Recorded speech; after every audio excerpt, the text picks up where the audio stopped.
ব্যবসায়ী গোষ্ঠী এস আলম গ্রুপের কর্ণধার সাইফুল আলমের একজন গৃহকর্মীর নামে মিলেছে কোটি টাকা। এই গৃহকর্মীর নাম মর্জিনা আক্তার। তিনি চট্টগ্রাম ভিত্তিক বিতর্কিত এই ব্যবসায়ীর বাসায় কাজ করতেন। মর্জিনা আক্তারের নামে এই ব্যাংকে 1 কোটি টাকার স্থায়ী আমানতের সন্ধান পেয়েছেন কর কর্মকর্তারা।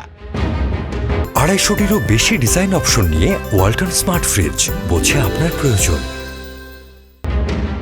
জাতীয় রাজস্ব বোর্ডের কর অঞ্চল 15-র একটি অনুসন্ধানী দল এস আলম পরিবারের কর ফাঁকির বিষয়টি তদন্ত করছে। সে তদন্ত চালাতে গিয়ে মর্জিনা আক্তারের নামে খোলা ব্যাংক হিসাবে এ অর্থ পেয়েছেন তদন্তকারীরা।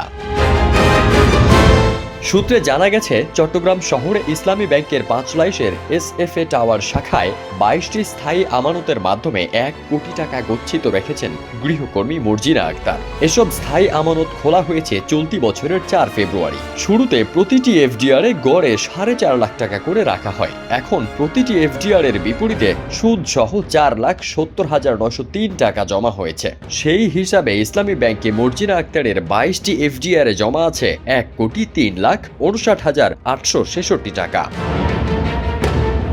একজন গৃহকর্মীর ব্যাংক হিসেবে কোটি টাকার বেশি জমা থাকায় বিস্মিত কর কর্মকর্তারা। তারা এই অর্থ জব্দ করার প্রক্রিয়া ইতোমধ্যেই শুরু করেছেন। কর কর্মকর্তাদের ধারণা, এই টাকা মর্জিনা আক্তারের নাও হতে পারে। সম্ভবত তার নামে হিসাব খুলে টাকা রাখা হয়েছে।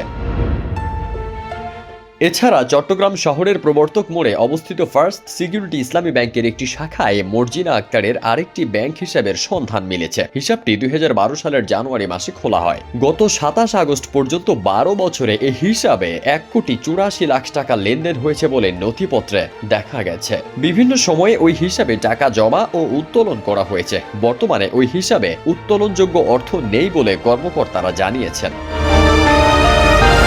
জানা গেছে, এস আলম পরিবারের চট্টগ্রাম শহরের সুগন্ধা আবাসিক এলাকায় অবস্থিত বাসভবনে মর্জিনা আক্তার 1 যুগেরও বেশি সময় ধরে গৃহকর্মী হিসেবে কাজ করছেন। ব্যাংকে দেওয়া নথিপত্রে মর্জিনা আক্তারের ঠিকানা হলো মেঘনা ভবন, প্যারেড কর্নার, চকবাজার। তার জাতীয় পরিচয়পত্র ব্যবহার করে 2 ব্যাংকে হিসাবগুলো খোলা হয়। ইসলামী ব্যাংক বাংলাদেশ ও ফার্স্ট সিকিউরিটি ইসলামী ব্যাংক দুটোই এস আলম গ্রুপের মালিকানায় ও নিয়ন্ত্রণে ছিল।